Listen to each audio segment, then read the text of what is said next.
Hello, എല്ലാവർക്കും നമ്മുടെ ചാനലിലേക്ക് വീണ്ടും സ്വാഗതം. അപ്പോൾ ഇന്ന് വന്നിരിക്കുന്നത് ഒരു കിടിലൻ ചിക്കൻ ചുക്കയുടെ റെസിപ്പി ആയിട്ടാണ് കേട്ടോ. നല്ല ടേസ്റ്റിയാണ്. അപ്പോൾ ഇത് നമുക്ക് എങ്ങനെയാണ് റെഡിയാക്കി എടുക്കുന്നതെന്ന് നോക്കിയാലോ. ഞാനിവിടെ 1.5 കിലോ ചിക്കൻ വെച്ചിട്ടാണ് ഇത് ചെയ്യുന്നത്. അതിന് വേണ്ടിയിട്ട് ഒരു 3 വലിയ സവാള എടുത്തിട്ട് ഇതുപോലെ നീളത്തിൽ കനം കുറഞ്ഞ് അരിഞ്ഞ് വെച്ചിട്ടുണ്ട് കേട്ടോ. ഇനി നമുക്ക് ചെയ്യേണ്ടത് നല്ല കിരകിരാന്ന് ബ്രൗൺ കളറിൽ ഇതൊന്ന് ഫ്രൈ ചെയ്തെടുക്കണം. ഈ ഒരു ഓണിയൻ ഫ്രൈ ആണ് നമ്മുടെ ചിക്കൻ ചുക്കയുടെ ടേസ്റ്റ് എന്ന് പറയുന്നത്. അപ്പോൾ നല്ല കിരകിരാന്ന് ഫ്രൈ ചെയ്തെടുക്കാം കേട്ടോ. നമുക്ക് ഒന്നിച്ച് മുഴുവൻ സവാള ഇട്ട് എടുത്തുകൊണ്ട് കുറച്ച് സമയം എടുക്കും കേട്ടോ ഇതൊന്ന് ഫ്രൈ ആയി കിട്ടാനായിട്ട്. ഇനി സമയമൊന്നും തീരെയില്ലാത്തവരാണെങ്കിൽ പെട്ടെന്ന് 1, 2, 3 ട്രിപ്പൊക്കെ ആയിട്ട് ഇട്ടിട്ട് കിരകിരാന്നങ്ങാക്കി എടുത്താൽ മതി. ഇവിടെ ഫ്രൈ ആയി വരാൻ തുടങ്ങിയിട്ടുണ്ട്. ഇപ്പം ഏകദേശമൊക്കെ ആയിട്ടുണ്ട് കേട്ടോ. ഒത്തിരി അങ്ങ് കരിഞ്ഞു പോകണ്ട. ഇത്ര ആയി കഴിഞ്ഞാൽ നമുക്കൊരു പ്ലേറ്റിലേക്ക് കോരി മാറ്റാം. ഇവിടെ ഞാൻ കോരി മാറ്റി വെച്ചിട്ടുണ്ട്. ഇനി നമുക്ക് പ്രിപ്പറേഷനൊക്കെ ഒന്ന് തുടങ്ങാം. ഇത് നല്ല കഴുകി വൃത്തിയാക്കി വെച്ചിട്ടുള്ള മീഡിയം വലുപ്പത്തിലുള്ള ചിക്കൻ ഞാനിവിടെ ഒരു പാത്രത്തിലേക്ക് ഇട്ട് കൊടുത്തിട്ടുണ്ട്. നമുക്ക് മസാലപ്പൊടികളൊക്കെ അങ്ങ് തേച്ച് പിടിപ്പിക്കാം. അതിന് വേണ്ടിയിട്ട് 1 ടീസ്പൂൺ മഞ്ഞൾപ്പൊടിയും 1 ടേബിൾ സ്പൂൺ കാശ്മീരി മുളക് പൊടിയും പിന്നെ നമ്മുടെ എരിവ് ആവശ്യമായിട്ടുള്ള 1.5 ടേബിൾ സ്പൂൺ കുരുമുളക് പൊടി. കുരുമുളക് ഒന്നും നന്നായിട്ട് അരച്ചിട്ടൊന്നുമില്ല കേട്ടോ, ഒന്ന് ചതച്ചെടുത്തിട്ടുള്ളതാണ്. പിന്നെ ഇതിലേക്ക് 1 ടീസ്പൂൺ ഗരം മസാല കൂടി ചേർത്ത് കൊടുത്തിട്ടുണ്ട് കേട്ടോ.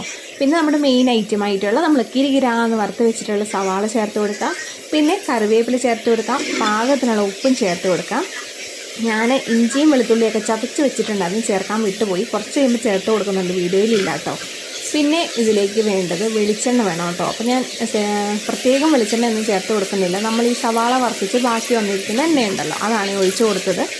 ഇനിയിപ്പോൾ ബാക്കി ഇല്ലയെന്നുണ്ടെങ്കിൽ നമുക്ക് ഒരു 1-2 ടേബിൾ സ്പൂൺ പച്ച വെളിച്ചെണ്ണ ചേർത്തിട്ട് കൈകൊണ്ട് നന്നായിട്ട് ഇതുപോലെ തിരുമ്മി ആ മസാലയൊക്കെ നമ്മുടെ ചിക്കനിലേക്ക് തേച്ച് പിടിപ്പിച്ച് വയ്ക്കാം. മസാലയൊക്കെ ഏകദേശം നന്നായിട്ട് തേച്ച് പിടിപ്പിച്ചിട്ടുണ്ട്. ഇനി ഇത് നമുക്കൊരു 1/2 മണിക്കൂർ മാറ്റി വയ്ക്കാം കേട്ടോ.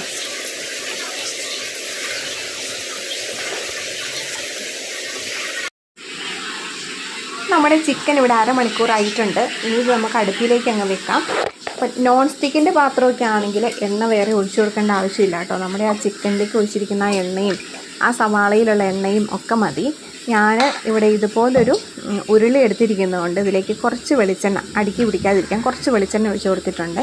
ഇനി നമുക്ക് നമ്മുടെ മസാല തിരിഞ്ഞ് വെച്ചിരിക്കുന്ന ചിക്കൻ ഇട്ട് കൊടുക്കാം.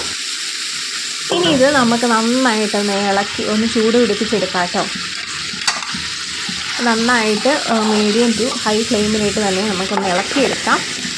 ഇളക്കിയെടുത്തതിന് ശേഷം ഉണ്ടല്ലോ നമുക്ക് അടച്ചു വെച്ച് വേവിക്കാം കേട്ടോ.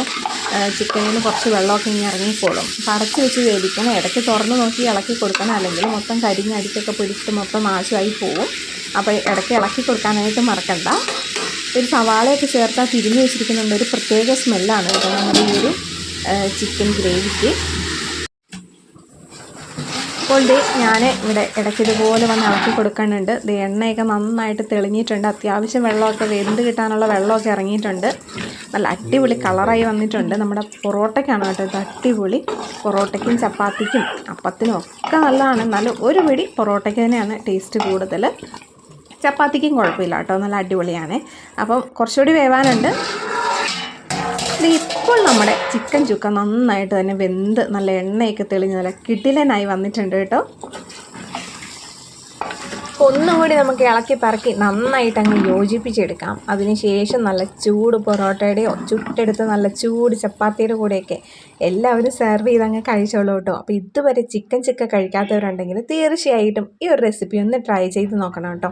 ചിക്കൻ ചുക്ക ഒരു തവണ ഉണ്ടാക്കിയാൽ നിങ്ങളിനി ചിക്കൻ മേടിക്കുമ്പോൾ ഇത് തന്നെ ഉണ്ടാക്കുകയുള്ളൂ. അത്രയ്ക്ക് ടേസ്റ്റിയാണ്. നല്ല ഗ്രേവിക്കൊക്കെ അടിപൊളി ടേസ്റ്റാണ്. അപ്പോൾ എല്ലാവരും ഈ ഒരു വീഡിയോ കണ്ടുകൊണ്ടിരിക്കുമ്പോൾ തന്നെ നിങ്ങളൊന്ന് ലൈക്ക് ചെയ്ത് സപ്പോർട്ട് ചെയ്തോളൂ കേട്ടോ.